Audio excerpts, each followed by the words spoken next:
Hariom. Brilliant coaching centre आपका स्वागत करता है। ये ट्रांसलेशन में आपको टेंस पहचान की प्रक्रिया बताया जा रहा है। टेंस कोई भी इंग्लिश का वाक्य दिया गया है, आप कैसे पहचानेंगे किस टेंस में है, इसके विषय में बता चुका हूं कि आप उसका एक अपना परिचय बनाएं, एक लक्षण बनाएं जिसके आधार पर आप पहचान सकें। ना कुछ हो, केवल हेल्पिंग वर्ब का आधार बनाइए, हेल्पिंग वर्ब के आधार पर आप पहचान सकते हैं किस टेंस में कौन सा हेल्पिंग वर्ब लगता है, उसी आधार पर आप अपना काम कर सकते हैं। चलिए आज आपका चलेगा फ्यूचर परफेक्ट। फ्यूचर परफेक्ट में number 1 simple sentence. Simple sentence इसमें कुछ नहीं करना है। सिंपल सेंटेंस में तुरंत देखिए सब्जेक्ट पहले रहेगा, हाँ? सब्जेक्ट के तुरंत बाद will have or shall have. अभी आप देख रहे थे विल और शैल का प्रयोग फ्यूचर इंडेफिनिट में लग रहा था, विल बी शैल बी का प्रयोग फ्यूचर कंटीन्यूअस टेंस में, और will have shall have past perfect tense में। तुरंत बाद वर्ब का थर्ड पार्ट ऑब्जेक्ट। अभी आपको मिक्सर नहीं बताया जा रहा है, केवल सामान्य फ्यूचर। मिक्सर आपको जो है पास्ट परफेक्ट की तरह वो अलग से दिया जाएगा। नंबर 2, अगर इसी का नेगेटिव बनाना है, नेगेटिव आपको नेगेटिव बनाने के लिए बताया जा चुका है कि मेन हेल्पिंग वर्ब के बाद तुरंत नॉट का प्रयोग, नेगेटिव आपका हो जाता है। सब्जेक्ट प्लस विल या शैल नॉट, चाहे विल नॉट है और शैल नॉट है, चाहे विल या शैल plus not plus have plus verb third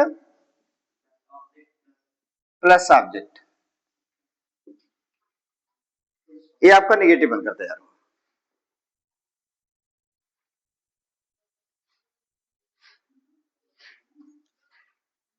number 3 है इंट्रोगेटिव।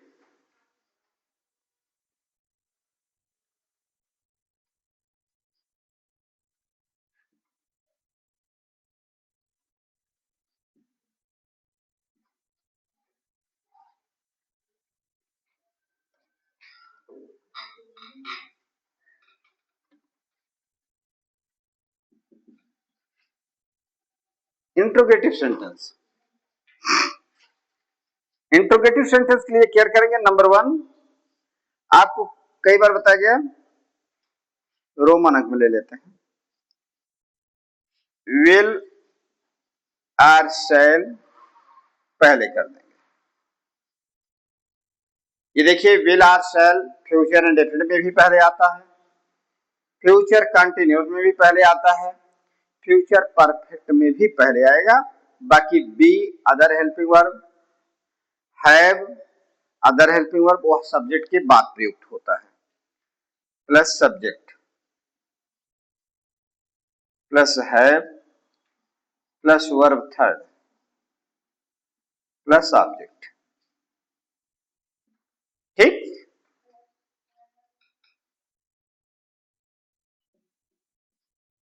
अगर क्वेश्चन वर्ड से प्रारंभ है, ये बिगिन विथ हेल्पिंग वर्ब है, बिगिन विथ क्वेश्चन वर्ड, तो क्वेश्चन वर्ड पहले हो जाता है, और प्लस विल आर शैल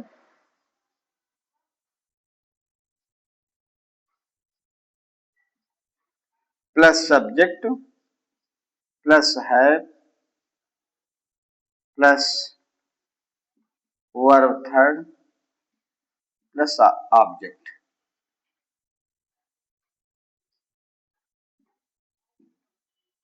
ठीक,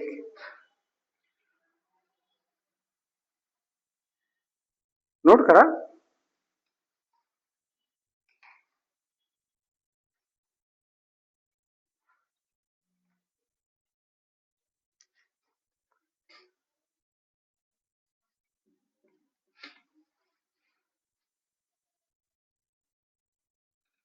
अगर हु से प्रारंभ है तो आप सीधे सीधे हु विल है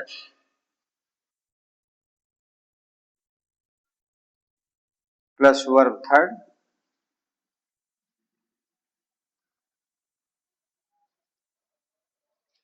प्लस ऑब्जेक्ट।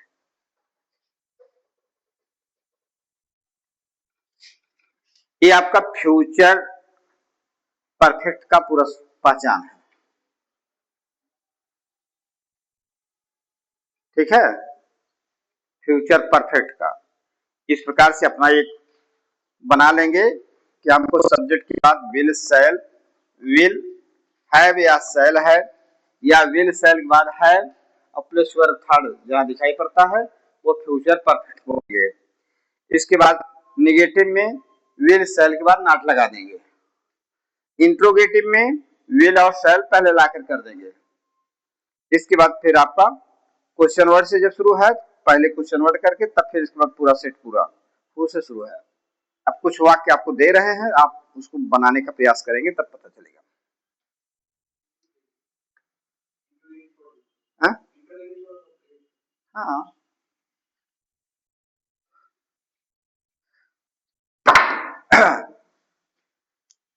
क्या करेंगे एग्जाम्पल में आपको दिया जा रहा है।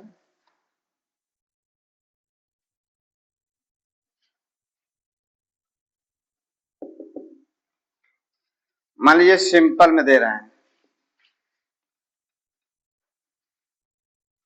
You will have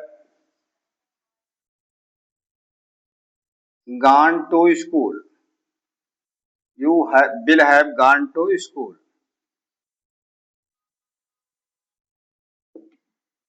you will have gone to school, इसी को आपको अगर मान लीजिए इंटरचेंज आप जब सेंटेंस आ गया इसे आप निगेटिव में चेंज कीजिए।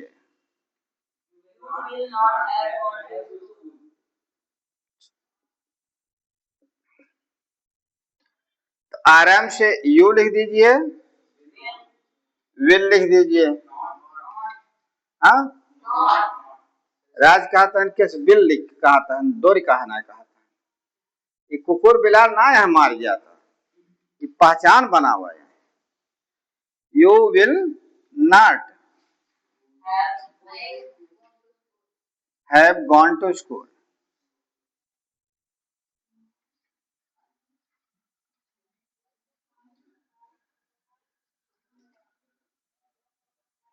आगे जिससे पूछा जाएगा इंट्रोगेटिव, इंट्रोगेटिव इंट्रोगेटिव में आप interchange of the sentence, sentence का आंतरिक परिवर्तन आप करना है।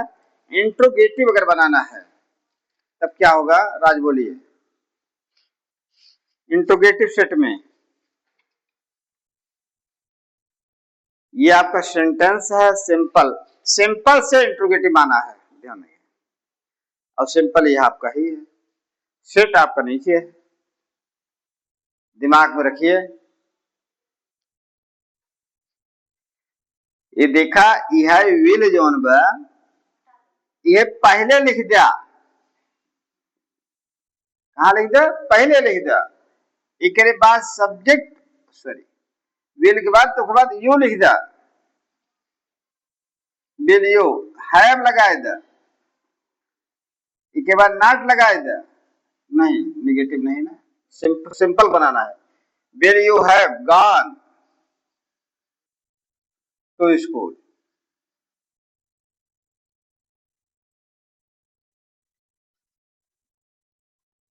पूरा सही हो गया ना, पूरा आपका वाक्य ये सिंपल से इंट्रोगेटिव बनाना है। अगर सिंपल से मतलब निगेटिव वाला आप यहाँ बनाया जाता इंट्रोगेटिव विद निगेटिव तब सब्जेक्ट बाद नॉट लगा दिया जाता। ठीक है, तो यह वाक्य राज बताइए ये आपका इंट्रोगेटिव चेंज हो गया ना। मतलब अगर आपको ऐसे दे दिया जाएगा सही है, कोई गलती है कि नहीं है इसमें? क्या गलती है? क्वेश्चन मार्क नहीं लगा साहब, वेरी गुड, कान पूड़ी खाए हम। बैठा, वही क्वेश्चन मार्क अगर नहीं लगाएंगे तो आपको गलत हो जाएगा।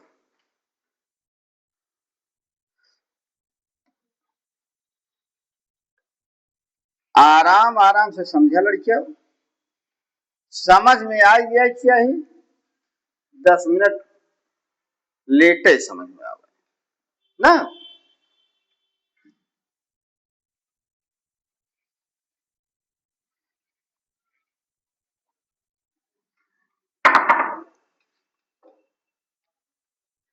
चलिए अगला, नंबर 1 एग्जाम्पल था, नंबर दूसरा एग्जाम्पल।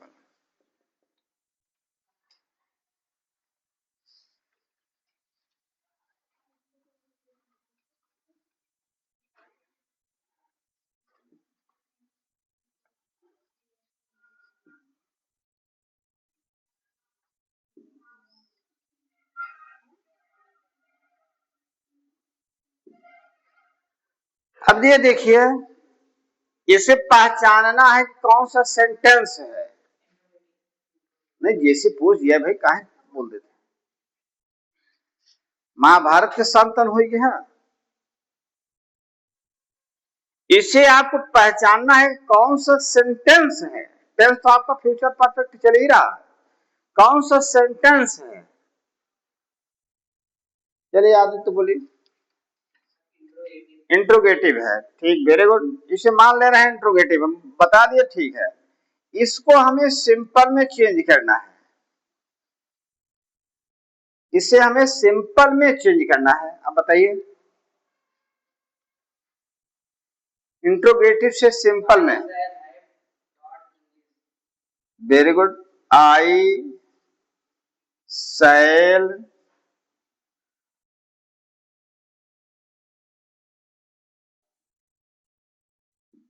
इंग्लिश,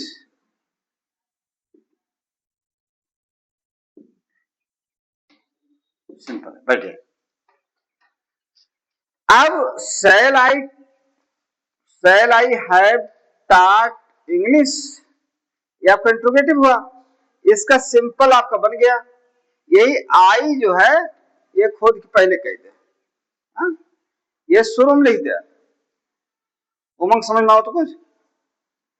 अब मान ले यही को आपको निगेटिव बनाना है, जैसे पूछा बोला ना,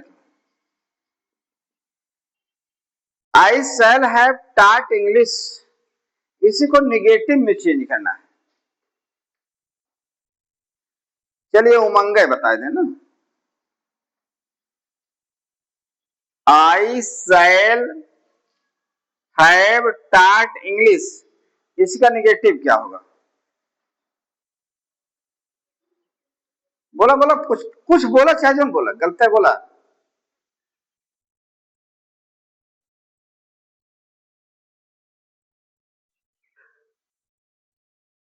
कोई दिक्कत नहीं है, बोलिए। सौर वर्मा बोला,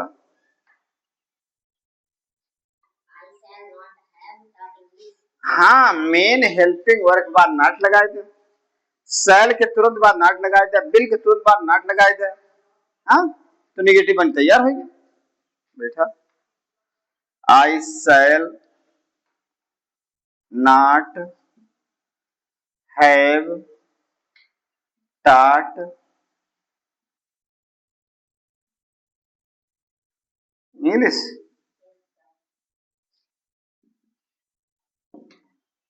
आई shall have not taught English. ये आपका इंटरचेंज, आप हर टेंस में आपको इंटरचेंज, टेंस भी इंटरचेंज परिवर्तन करने के लिए आता है, सेंटेंस भी इंटरचेंज परिवर्तन करने के लिए आता है, इस बात को सबको केयर करना चाहिए। तो चलिए एक, हम आपको फ्यूचर परफेक्ट से हट करके तीसरा एग्जांपल दे रहे हैं, अब आप लोग थोड़ा सावधानी बरतेंगे।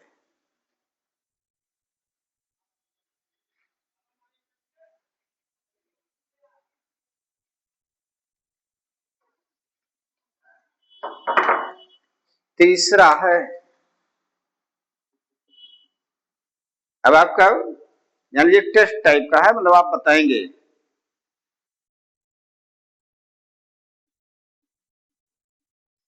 शी रीड्स द रामायण, बोला न जाए भाई, she reads the Ramayana daily.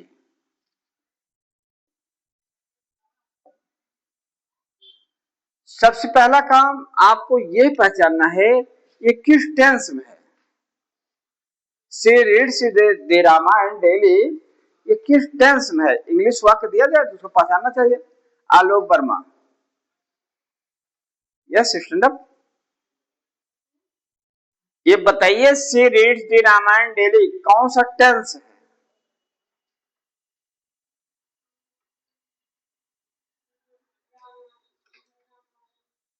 Ramayan तो है ही है, ठीक है, वेरी गुड। बहुत धीरे बोलते हैं आलोक वर्मा, लगता है इनके पापा भैंस को दूध नहीं पिला पाते हैं क्या। दूध लगता है कुछ नहीं, दूध कुछ लागत है ना, गाय भैंस कुछ ना लागत तब। हाँ, मतलब दूध की कोई व्यवस्था घर पर नहीं है। भैया देखिए, ये हमारे यहाँ के आलोक वर्मा कोचिंग में कक्षा 7 में पढ़ रहे हैं। इनके घर वाले मान लीजिए ठीक है पैसा कमा रहे हैं, लेकिन एक गाय भैंस रखने में असमर्थ है, जिसके कारण जो है दूध की व्यवस्था बेचारे नहीं कर पा रहे, जिसके कारण की आवाज बहुत दबी दबी आ रही है। हाँ, जो लोग दूध दही खाते हैं वो तेजी से बोलते हैं। पाड़े कहते हैं हम तो पूरी खाए तेज तेज बोली थे, तो ठीक है तो कौन साधन बनेला। लेकिन एक एक बताए भाई कि ये प्रेजेंट इंडेफिनिट टेंस है, ठीक है। सब्जेक्ट के तुरंत बाद वर्ब का फर्स्ट फॉर्म या वर्ब के फर्स्ट फॉर्म में यस या यस लगा हो, चाहे वर्ब का फर्स्ट फॉर्म हो चाहे वर्ब फर्स्ट फॉर्म में यस या यस लगा हो, इसके बाद फिर वह प्रेजेंट इंडेफिनिट टेंस हो जाता है बेटा। चलिए, शी रीड्स द रामायण, ये किस प्रकार का सेंटेंस है, निगेटिव है, सिंपल है कि इंट्रोगेटिव है। सिंपल है, वेरी गुड। पढ़े बोला बेटा, ये क्या निगेटिव बोला।